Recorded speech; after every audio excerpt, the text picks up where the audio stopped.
Comment down below where you're watching from and don't forget to like and subscribe if you hate Karen. Tuesday dawns in a dreary slate over Harborview Avenue, the kind of sky that makes Detective Jordan Hale rethink his career choices.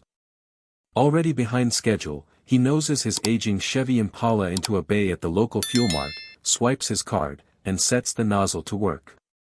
That's when he hears them, stiletto heels clicking across asphalt, each strike brimming with indignation. "Excuse me." The voice snaps like a brittle twig behind him. Hale turns to behold Karen in full regalia, platinum bob stiff with hairspray, oversized designer shades, pearl choker, and a pastel sweater vest that screams board meeting superiority. A white luxury SUV idles at the next pump, chrome gleaming. "Yes, ma'am." Hale keeps his tone civil, fighting the urge to sigh. "My car needs gas, and you're going to fill it for me." She gestures toward the SUV as though presenting a royal decree. Hale blinks, uncertain he heard correctly. "I'm sorry, did you ask me to pump your fuel?" "I didn't ask," Karen corrects, voice icy. "I'm late for Pilates, and as a member of the HOA board, I have far more pressing matters than standing here with diesel fumes." Years on the force have prepared Hale for outrageous demands, just not before coffee. "Respectfully, I'm fueling my own vehicle. Pump 5 is open, you're welcome to use it." Karen's sunglasses tilt downward, revealing a glare potent enough to wilt houseplants. "Are you refusing? Do you realize who I am?" "Ma'am, I'm neither a valet nor a gas attendant." Hale returns to his pump, hoping that ends it. But entitlement rarely retreats quietly. Behind him, Karen's indignant huff rises, carrying the unmistakable promise of escalating drama, and Hale suspects his gray Tuesday is about to turn technicolor. Detective Jordan Hale has survived car chases, stakeouts, and a suspect who once set loose a skunk in an interrogation room, yet nothing quite prepares him for a suburban power play conducted under flickering canopy lights. As he tops off the Impala, the fuel nozzle clicks, signaling full, but Karen's outrage is only revving up. "Ma'am," he repeats, keeping his voice level, "there's an open bay behind me. Insert your card, squeeze the handle, and you'll be on your way." Karen's pearl-strung neck stiffens. "How dare you refuse a lady in need? Our HOA handbook stipulates neighbors must assist one another." She waggles a manicure toward an imaginary charter. Jordan pictures the actual bylaws, landscaping height limits, trash can timing, nothing about mandatory fuel pumping. He almost says as much, but she's dialing already, acrylic nails clacking like castanets. "Bayside 911, state your emergency," the loudspeaker on her phone blurts. Karen's tone drops to damsel in distress. "I'm at Fuel Mart, and a large, threatening man is blocking me from fueling. I fear for my safety." Jordan's brows lift.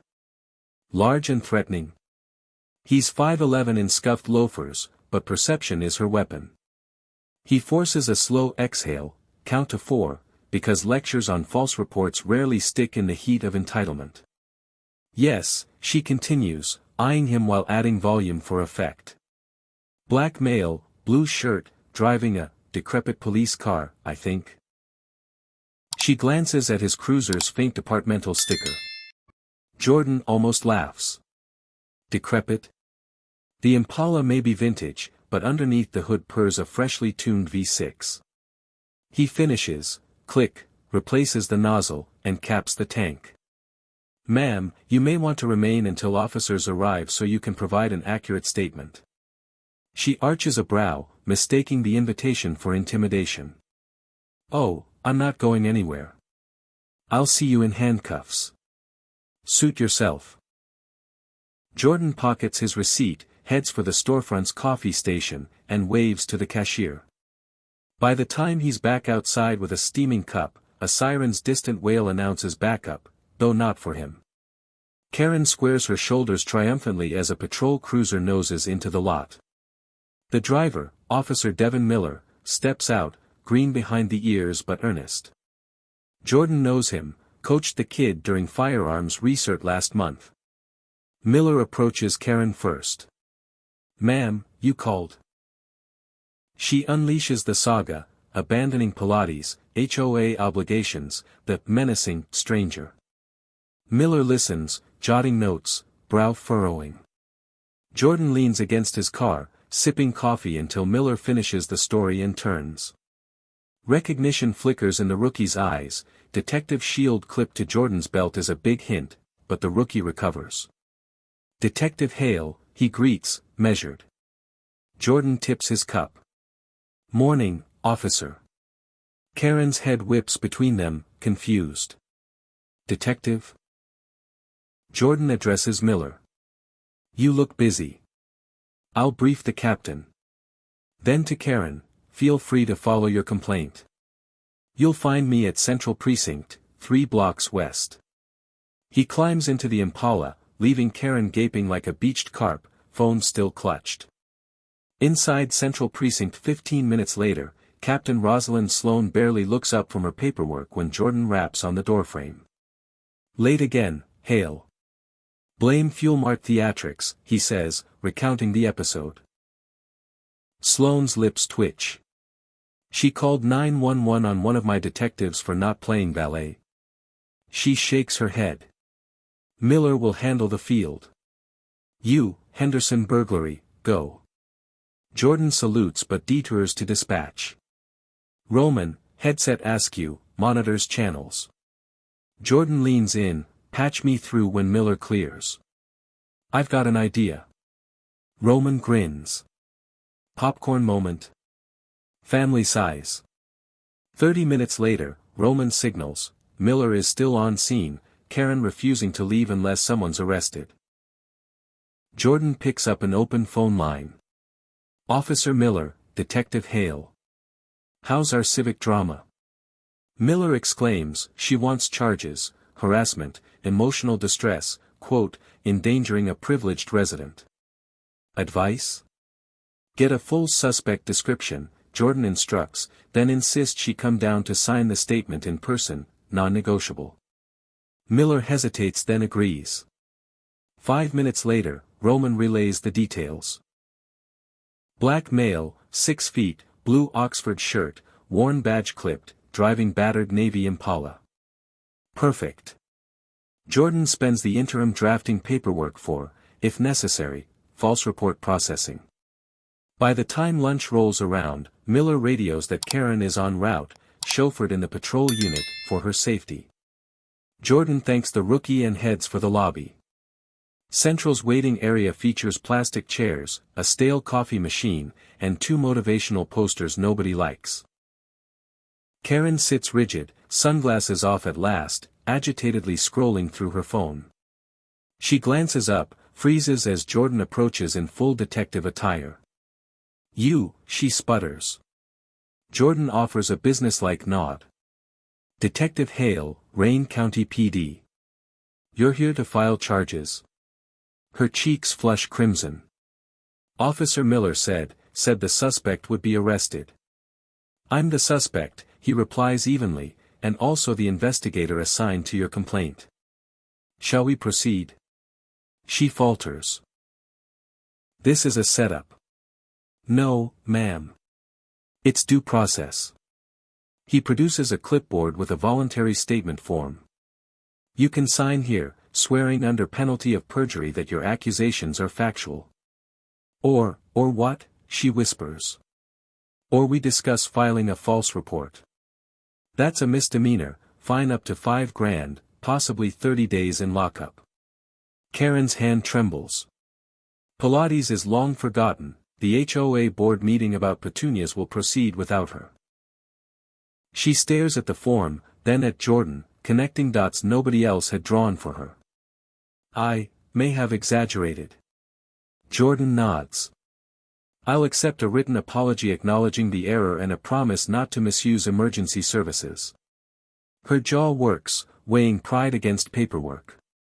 Finally, she scribbles a hasty apology. Jordan reviews the chicken scratch, barely legible, but the words, "I falsely accused," appear. "Good enough. Thank you, Mrs. Henderson," she mutters. Mrs. Henderson, he concludes, you're free to go, and so is your Pilates instructor. She marches out, Bob bouncing, leaving the precinct door to his shut behind her. Jordan returns to Sloane's office. Resolved without cuffs. Sloane raises an eyebrow. Good. Next time someone wants full service, tell them we charge overtime. Jordan smiles. Yes, ma'am. And maybe install self-serve ego pumps out front. 2 days without incident lull Jordan into routine.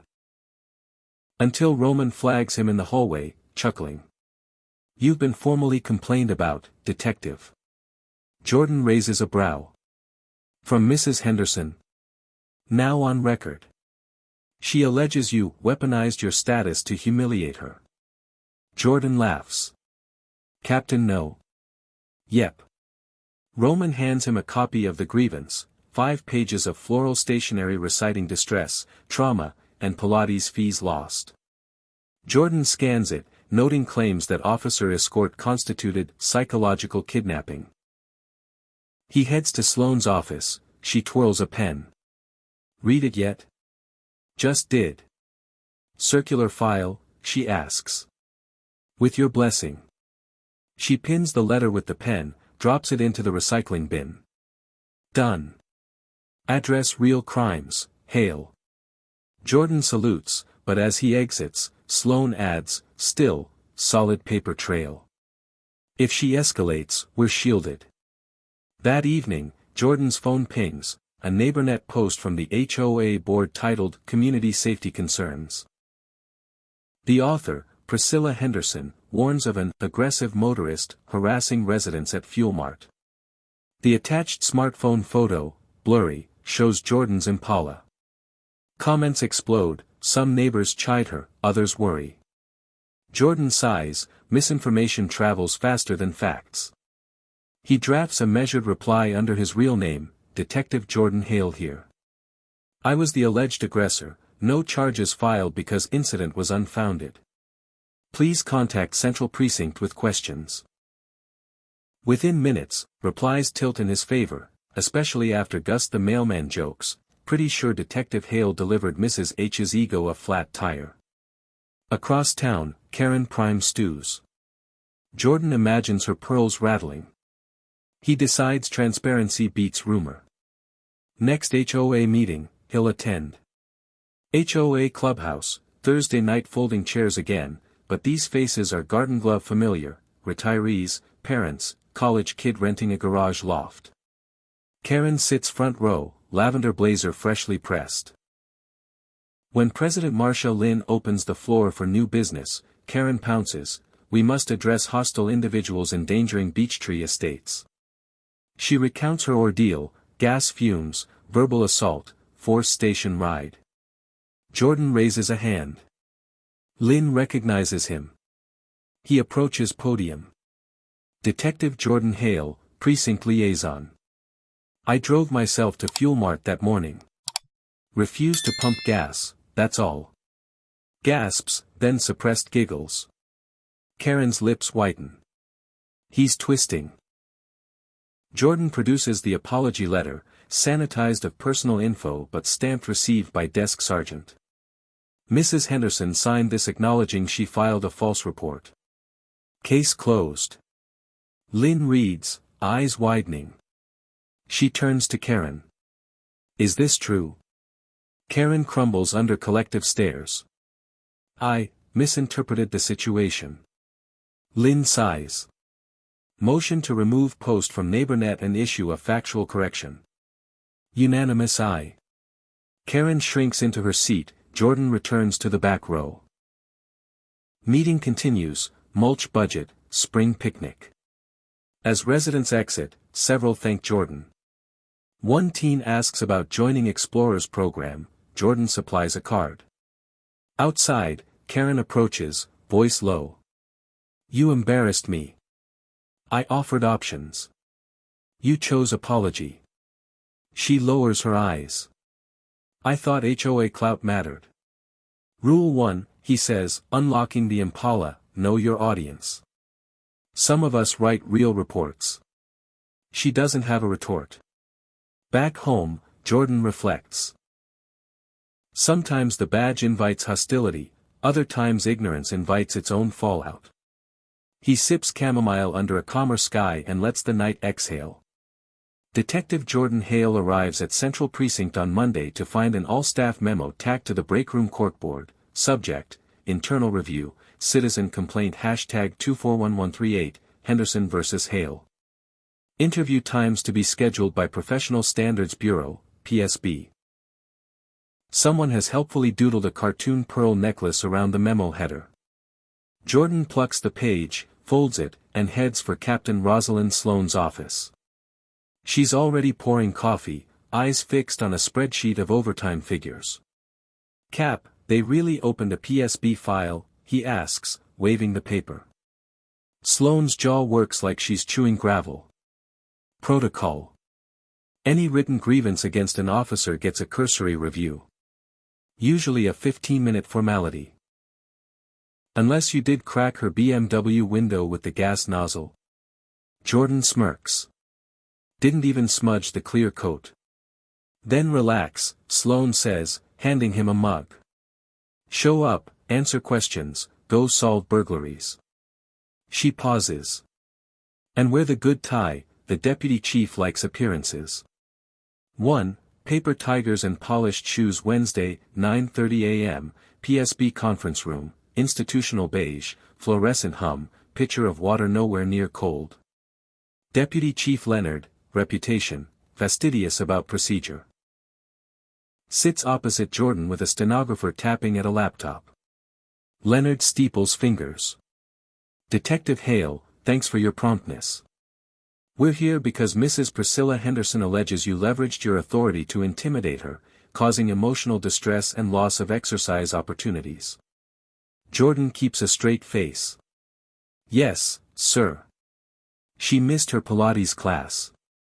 Leonard's eyebrow rises. Humor is a rare currency here. Walk us through events. Jordan recounts everything. Karen's demand for service, the 911 call, Officer Devin Miller's arrival, the voluntary ride to the station, and the choice he offered, charges for false reporting or written apology. He pulls a folder from his briefcase, sliding copies of the 9/11 transcript, Miller's bodycam screenshots, and Henderson's signed apology across the table. Leonard reviews in silence. The stenographer's keys click, click, click. At length, the deputy snaps the folder shut. Detective, you followed discretionary de-escalation. You documented consent. You offered a lawful alternative to arrest. Professional standards finds no misconduct. Case closed. The stenographer stamps the report unfounded. Jordan nods. Thank you, sir. Leonard clears his throat. However, word of advice, next time, call a supervisor before accepting apologies from complainants. Protects everyone. Yes, sir. He exits to find Officer Miller pacing the hallway. Ty askew. How bad? Miller asks. Think of it as a paper tiger. You'll be called in next, just stick to facts. Miller exhales. You buying lunch if I survive? Jordan claps his shoulder. Only if you order extra pearls in honor of the plaintiff. 2. Karen's civil jab. Professional vindication doesn't slow Karen. 3 weeks later Jordan gets certified mail, Henderson vs. Hale, small claims court. She seeks $5,000 for psychological trauma, Pilates membership cancellation fee, and depreciation of social standing. A sticky note from precinct legal counsel, Tanya Blake, simply reads, "We've got this, TB." Tanya briefs Jordan, Karen filed pro se, no attorney, and attached screenshots of Nextdoor posts where neighbors poked fun at her. She wants damages for memes, Tanya deadpants. Court date set for 30 days out. Tanya crafts a motion to dismiss on grounds of qualified immunity, actions in official capacity, failure to state a claim, and the killer. Karen signed a voluntary apology admitting her statement was false. Jordan supplies bodycam footage, Miller's affidavit fills gaps. 2 days before the hearing, Karen tries another tactic. A glossy flyer lands on every doorstep in Jordan's subdivision, titled, "Protect Our Neighborhood from Abuse of Power." It accuses Jordan of gaslighting and claims the HOA board backs her lawsuit. The board meets that evening, outraged. President Marsha Lynn calls an emergency vote. Outcome: a public statement disavowing Karen's flyer, reaffirming trust in local law enforcement, and imposing a $300 fine for unauthorized use of HOA letterhead, again. Karen storms out before the vote ends. 3. The day in court. Rain drums the courthouse roof when Jordan and Tanya arrive. Karen sits alone at the plaintiff's table, pearl necklace noticeably absent, replaced by a stiff scarf that fails to hide nervous throat gulps. Judge Hoffman, silver-haired, glasses low on nose, opens proceedings. Tanya begins with her dismissal motion, citing the apology. She plays the bodycam snippet where Karen willingly recites, "I falsely accused Detective Hale." Judge Hoffman pauses playback, looks at Karen. "Plaintiff, did you sign that?" Karen's voice trembles. "I was coerced. He threatened jail." Hoffman peers over glasses. "Defendant read you the statute for filing a false report and offered an alternative. That's not coercion, that's discretion." Tanya adds the kicker, "Plaintiff also posted defamatory statements online. We reserve right to countersue for libel if this proceeds." Karen swallows, her case begins to crumble like a stale biscotti. She tries one last salvo, "I've suffered humiliation." Hoffman sighs. Humiliation is not compensable when self-inflicted. Gavel raps. Motion to dismiss granted. Court costs to plaintiff. Tanya whispers, "We won, you're officially priceless." 4. Outreach and olive branches. Vindication feels good, but Jordan can't ignore the neighborly fallout. Some residents still side-eye him, worried about police power. Captain Sloan assigns him a new collateral duty, community outreach liaison, translation, coffee chats, safety workshops, bridging perception gaps. Saturday, Jordan hosts the first Coffee with a Cop at Bean Barn Cafe. 10 residents attend, even Gus the mailman brings pastries. They pepper Jordan with questions, implicit bias training, complaint process, how to identify phone scams. By hour's end, skepticism melts into conversation. Surprise attendee, Karen's 19-year-old daughter, Ellie Henderson, nursing a chai. She approaches after the session. "Detective Hale. I'm sorry about my mom. She's having a rough patch." Ellie hands him a folded paper. It's a typed apology, this time articulate and introspective, signed by Karen but clearly drafted with Ellie's help. Jordan thanks her. "Tell your mom the precinct's doors are open, for real concerns." 5. A pearl-free resolution. Weeks later, another certified letter arrives, not a lawsuit but an HOA mediation request signed by Karen and President Lynn. Jordan attends in the clubhouse. Karen, subdued, no pearls in sight, admits misuse of community resources. She agrees to volunteer 4 Saturdays at the Senior Center Food Bank and pay the flyer fine. In return, the HOA removes additional punitive fees. Jordan shakes her hand, firm, professional. "We all get frustrated," he says. "Let's keep 911 for emergencies, not inconveniences." She manages a small smile. "Agreed. Anne. I've started pumping my own gas." Gus snorts from the back row. 6. Badge and Bloom. Spring finally wins the tug-of-war with gloomy skies. The HOA plants a dogwood tree near the entrance sign, a gesture for new beginnings. They ask Jordan to say a few words at the dedication. He steps to the makeshift podium, sunlight catching the badge on his chest. "Boundaries and respect keep a community healthy," he tells the crowd. "Sometimes we learn the hard way. But growth, like this tree, comes after weathering storms." Karen stands off to the side, arms folded, but she nods. After applause, Captain Sloan corners him. PSB loved your composure.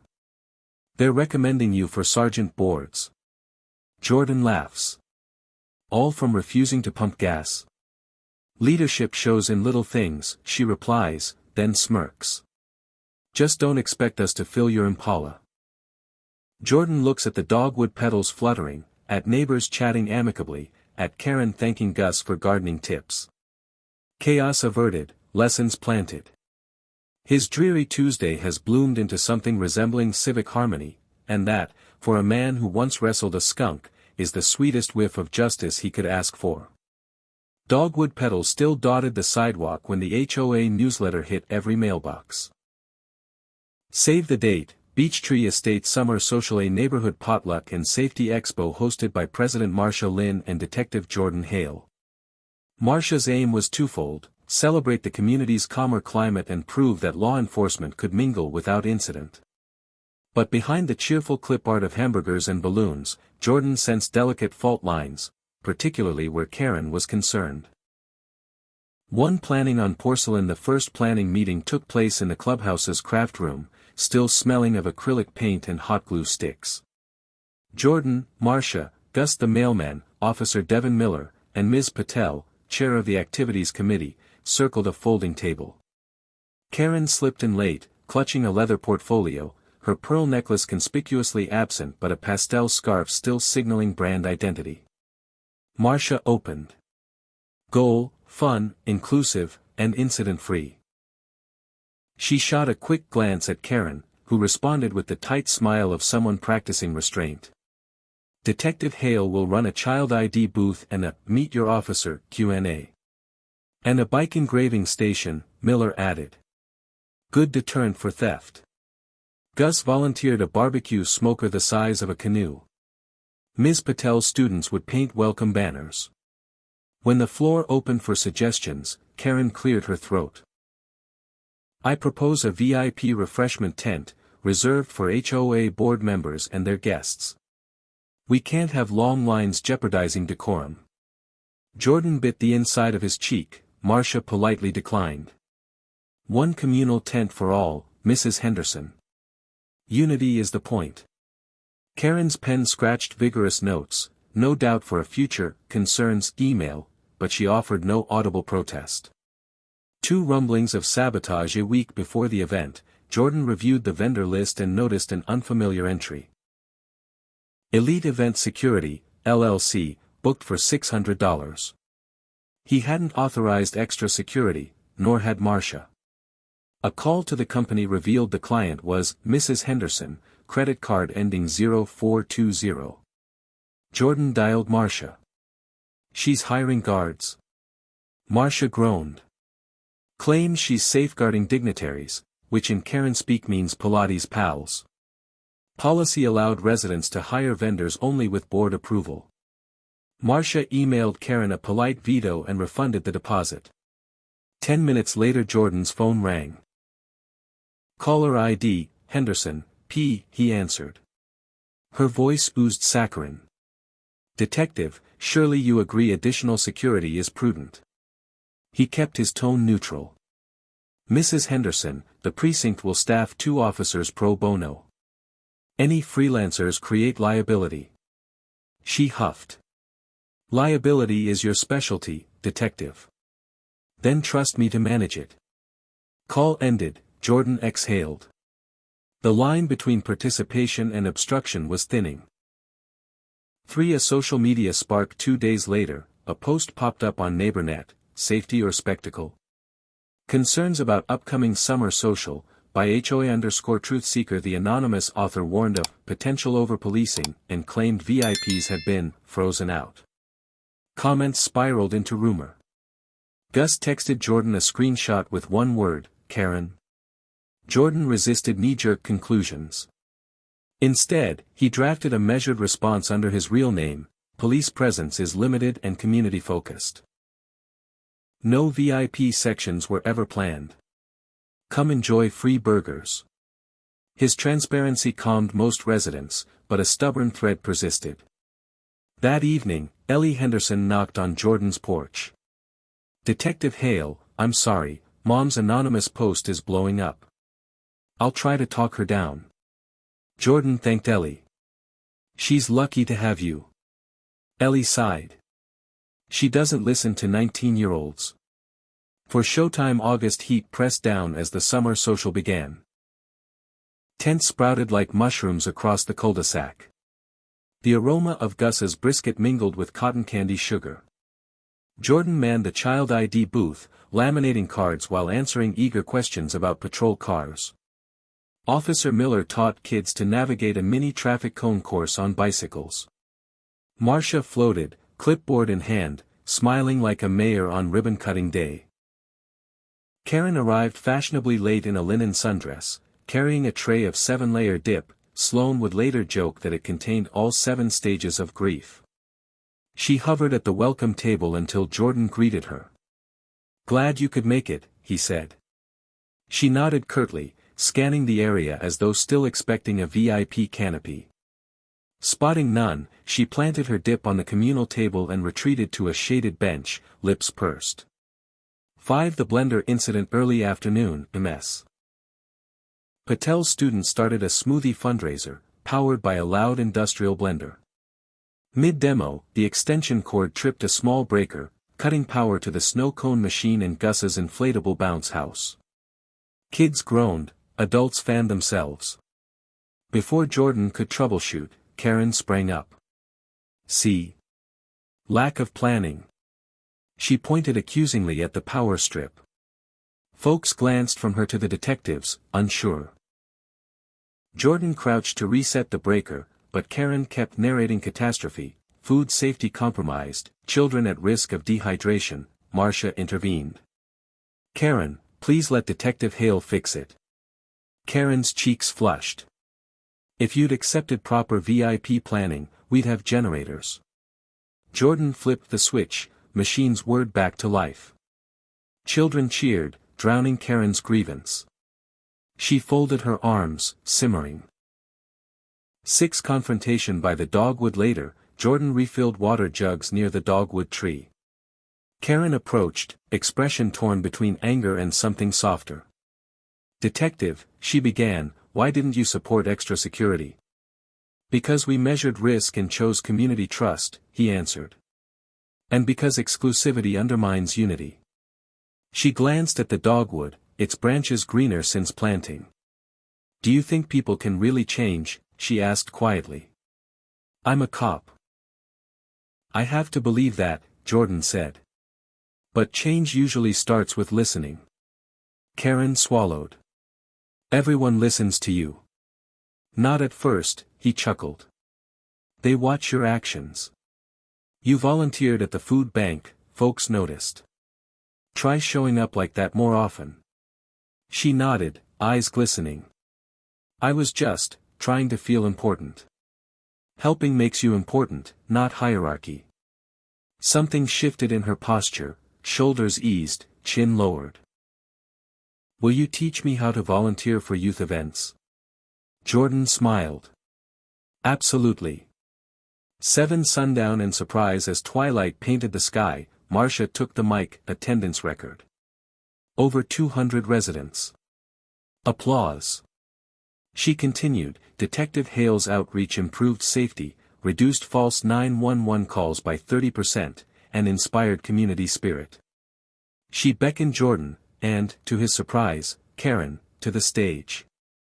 "We present the Beechtree Harmony Award to Detective Hale and Mrs. Priscilla Henderson for bridging differences." Gasps rippled, Karen froze. Jordan whispered, "Take it. You earned it." Together they accepted a small plaque shaped like the neighborhood's dogwood leaf. Cameras flashed. Kids on the bounce house screamed in delight as lights flicked on. 8. The last word. Packing up, Jordan loaded tables into Gus's truck. Karen approached, sans scarf, hair loose. "Detective, Jordan, thank you." She extended a hand, he shook it. "I'm scheduling a CPR course for HOA members," she said. "Figured that's better than VIP tents." Sounds perfect. She walked toward Ellie, who was handing out leftover brisket sandwiches. Jordan exhaled, content. Captain Sloane's voice echoed in his memory, leadership shows in little things. Indeed, sometimes leadership means pumping your own gas, sometimes it's refusing, and sometimes it's teaching the refuser how to serve in a better way. He climbed into the Impala, dogwood silhouette in the mirror, and flipped on the radio, classic jazz easing the summer night. His dreary Tuesday had grown into a season of progress, proof that even in an HOA micro-world, persistence, honesty, and a dash of humor could turn entitlement into engagement. And if another pastel-clad tempest rolled through Fuel Mart, well, Jordan now had a community ready to weather it together. Autumn arrives on Beechtree Estates like an apologetic postcard. Crisp air, gold dogwood leaves, and the hum of lawnmowers swapping blades for mulching kits. For Detective Jordan Hale, it marks 6 quiet months since the infamous Fuel Mart fiasco, and quiet is the biggest victory of all. One new beats, Old Street's Jordan's promotion to sergeant becomes official in October. Captain Rosalind Sloane pins the chevrons on his collar at roll call, then slides a packet across her desk. Community policing pilot, she explains. Your command area? Everything from Bayside Avenue to Beechtree Court, home turf. Jordan lifts a brow. You're giving me the neighborhood that tried to sue me? Sloane smirks. Exactly. You tamed it once. Now cultivate it. She adds, more softly, we're redefining what patrol looks like. Less cruiser glass, more front porch conversations. He accepts the challenge, chevrons itching on his uniform but responsibility fitting just right. 2 Henderson 2. 01 of Jordan's first stops is the Senior Center Food Bank, where volunteers sort produce amid chatter. At the far table stands Priscilla Henderson, aka Karen, wearing a plain t-shirt and hair pulled back. Instead of pearls, she sports a lanyard labeled Shift Leader. She notices him, offers a tentative smile. Sergeant Hale, congrats. Thanks. He eyes the crate of canned beans. Running the show today? She chuckles. Trying. Turns out spreadsheets for HOA dues translate to inventory counts. A beat, then, I wanted to thank you, for not writing me off back then. Jordan nods. You wrote yourself back in. He gestures around. The community sees it. Later, Ellie Henderson texts him a photo, her mom teaching seniors how to set up grocery delivery apps. Progress, the message reads. He agrees. 3A call that starts like the old days mid-November, dispatch pings Jordan, 911 hang up, Beechtree Playground. He's 10 blocks out, arrives in 3 minutes expecting misdial drama. Instead, he finds Officer Devin Miller kneeling beside an elderly man on a bench, color drained from the man's face. A cluster of kids watch, wide-eyed. Chest pain, Miller says, already dialing EMS. Jordan hands him trauma shears. We practiced this, he reminds the rookie, and together they attach AED pads. Shock advised, button pressed, pulse returns. Parents huddle, anxiously. Among them is Priscilla, fresh from food bank duty. She ushers kids away, retrieves their coats, keeps them calm. When medics load the patient, she stays to comfort a shaking granddaughter until family arrives. Jordan takes note, growth is best measured under stress, not sunshine. For HOA, the sequel December's meeting draws a record audience, holiday cookies help.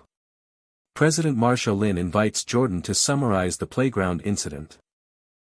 He highlights CPR importance, suggests funding public access AED units. A hand rises, Priscilla's. I'll chair the fundraising subcommittee, she announces. No one laughs. Instead, Ms. Patel seconds, Gus claps. Motion passes, Beechtree will host a winter fun run to bankroll life-saving equipment. Jordan catches Priscilla's relieved grin, earned, not demanded. After the meeting, Marsha corners him. Can you run safety coaching for volunteers? Gladly, he says. 5 Run for the Heart. A dusting of snow frost sidewalks on race day, but turnout exceeds expectations. Kids dash the 1-mile loop in elf hats, adults trudge good-naturedly behind. Jordan mans the finish line timing board while Officer Miller hands out cocoa.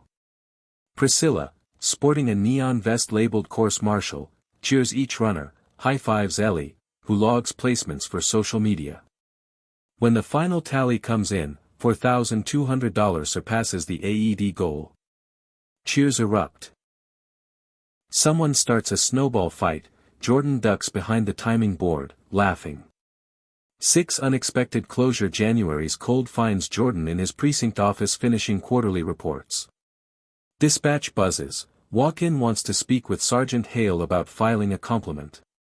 Rare phrasing, worth investigating. He steps to the lobby and finds an unfamiliar woman holding a tote of Tupperware. Introduction: Leslie Montoya, daughter of the playground heart attack survivor. Dad's home, she says, eyes shining. He's alive because of fast action. Your officer, the detective who became a sergeant, and a volunteer kept everyone calm. I baked empanadas for the shift. Jordan thanks her, accepts the food, whole squad eats well that night, and later records the compliment in Miller's personnel file. Positive paper trails matter too. That evening, he forwards a copy to Priscilla. Your leadership helped save a life. Her reply pings minutes later. I almost deleted that 911 class sign-up form last year. Glad I didn't. 7 Winds of another spring. March melts snow into eager crocuses. Beech Tree installs the first AED cabinet at the playground, ribbon cutting led by Priscilla and Ellie. Jordan snaps photos, sends one to Captain Sloan with the caption, Community Policing, one shock box at a time. Sloan replies, Keep it up, Sergeant. Next year we scale this pilot. That evening, Jordan parks the Impala. Now sporting new shocks and a grudging polish, beneath the blooming dogwood. The tree he dedicated months earlier has thickened, petals drift onto the hood like quiet confetti. He steps onto his porch, wind chimes pinging a gentle note. No frantic phone calls, number 911 abuse, just a neighborhood humming with everyday life, Gus delivering late mail, kids practicing skateboard tricks, Priscilla carrying a tray of lasagna to a sick neighbor. Jordan tips an invisible hat to the scene, unlocks his door, and brews chamomile. He cracks the window so the chimes can duet with evening birds. The cup warms his hands, chevrons warm his shoulders, and the quiet, earned through persistence, warms the space between. Some days justice looks like a courtroom dismissal, others, like a dogwood in bloom beside an AED that might save the next life.